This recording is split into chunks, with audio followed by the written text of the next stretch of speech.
ఓం నమో వెంకటేశయ్య. నేను మీ శ్రీనివాస్. భక్తి మార్గానికి స్వాగతం. తిరుమల తిరుపతి దేవస్థానం సంస్థను బట్టి శ్రీవారికి ఉచిత ఎస్ఎస్డి టోకెన్స్ అన్నది తిరుపతిలో ఎక్కడ ఇస్తారు, ఏ టైంకి ఇస్తారు అనేటువంటి అన్ని విషయాలు కూడా ఈ వీడియోలో నేను మీతో చెప్పేటువంటి ప్రయత్నం చేస్తానండి. మనకి తిరుపతిలో శ్రీవారికి ఉచిత ఎస్ఎస్డి టోకెన్స్ అన్నది 3 ప్లేస్లో ఇవ్వడం జరుగుతుంది. ఒకటి తిరుపతి రైల్వే స్టేషన్లో 1వ నెంబర్ ప్లాట్ఫామ్ నుంచి మీరు బయటకు వచ్చిన తర్వాత విష్ణు నివాసం ఉంటుందండి.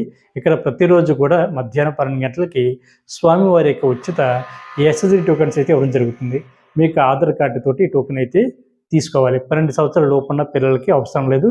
12 సంవత్సరాల పైబడిన వారు ప్రతి ఒక్కరు కూడా తప్పనిసరిగా లైన్లో నుంచుని టోకెన్ తీసుకోవాలండి. ఇక్కడ ఒక విషయం గుర్తుపెట్టుకోండి, మనకి ఆ రోజున ఎన్ని టోకెన్స్ అయితే అందుబాటులో ఉన్నాయో అన్ని టోకెన్స్ కూడా కంప్లీట్ అయ్యేదాకా ఇవ్వడం జరుగుతుందండి. అంటే మధ్యాహ్నం 12 గంటలకి 5,000 టోకెన్స్ ఉంటే 5,000 ఇస్తారు.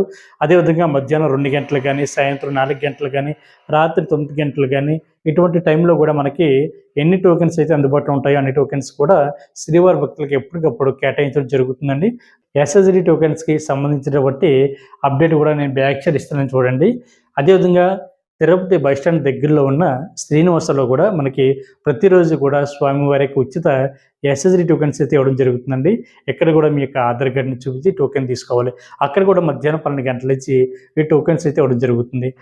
తిరుపతి వెళ్ళే శ్రీవారి భక్తులు ఈ శ్రీవారికి ఉచిత ఎస్ఎస్డి టోకెన్కి సంబంధించిన టైం అన్నది ఎప్పటికప్పుడు మారడం జరుగుతుందండి. మీరు వెళ్తున్నటువంటి టైంలో ఒకసారి విష్ణు నివాసంలో కానీ, శ్రీనివాసంలో కానీ, అలిపిరి దగ్గర కానీ టైమింగ్ అన్నది తెలుసుకుని దానికోసం మీరు లైన్లో నుంచి టోకెన్ అన్నది తీసుకోండి. అదేవిధంగా మనకి అలిపిరి దగ్గరలో ఉన్న భూదేవి కాంప్లెక్స్లో 2 రకాల టోకెన్స్ అయితే ఇవ్వడం జరుగుతుంది. ఒకటి శ్రీవారి మెట్ల మార్గం ద్వారా ఎవరైతే మనకి తిరుమల చేరుకోవాలనుకుంటున్నారో వీళ్ళకి దివ్య దర్శన టోకెన్స్ కూడా ప్రతిరోజు కూడా మధ్యాహ్నం 12 గంటలకు ఇవ్వడం జరుగుతుందండి. అదేవిధంగా మనకి సాధారణంగా ఈ 2 ప్లేస్లో ఏ విధంగా ఎస్ఎస్డి టోకెన్స్ ఇస్తున్నారో సేమ్ అదే ఎస్ఎస్డి టోకెన్స్ కూడా తిరుపతి అలిపిరి దగ్గర భూదేవి కాంప్లెక్స్లో మధ్యాహ్నం 12 గంటలకి స్వామివారికి ఉచిత ఎస్ఎస్డి టోకెన్స్ అయితే ఇవ్వడం జరుగుతుంది. టోకెన్ ఉన్నవారు మాత్రమే నడిచి వెళ్ళాలి అనేటువంటి రూల్ ఏం లేదండి. టోకెన్ ఉన్నా లేకపోయినా సరే మెట్ల మార్గం ద్వారా నడిచి వెళ్ళాలి అనుకుంటే మీరు నడిచి వెళ్ళొచ్చండి. అది అలిపిరి మెట్లు కానీ, శ్రీవారి మెట్లు కానీ. శ్రీవారి మెట్ల మార్గం ద్వారా వెళ్ళేటువంటి శ్రీవారి భక్తులు ఎవరైతే భూదేవి కాంప్లెక్స్లో దేవదర్శన టోకెన్ తీసుకున్న శ్రీవారి భక్తులు తప్పనిసరిగా వీళ్ళు నడిచి మాత్రమే వెళ్ళాలండి. మధ్యలో 1200 మెట్టు దగ్గర మాత్రం మీరు తప్పనిసరిగా స్కాన్ చేయించుకోవాలి. ఈ విషయాన్ని గుర్తుపెట్టుకోండి. ఈ వీడియో కనుక మీకు నచ్చినట్లయితే లైక్ చేయండి, షేర్ చేయండి, మీకు అభిప్రాయం తప్పనిసరిగా కామెంట్ చేయండి.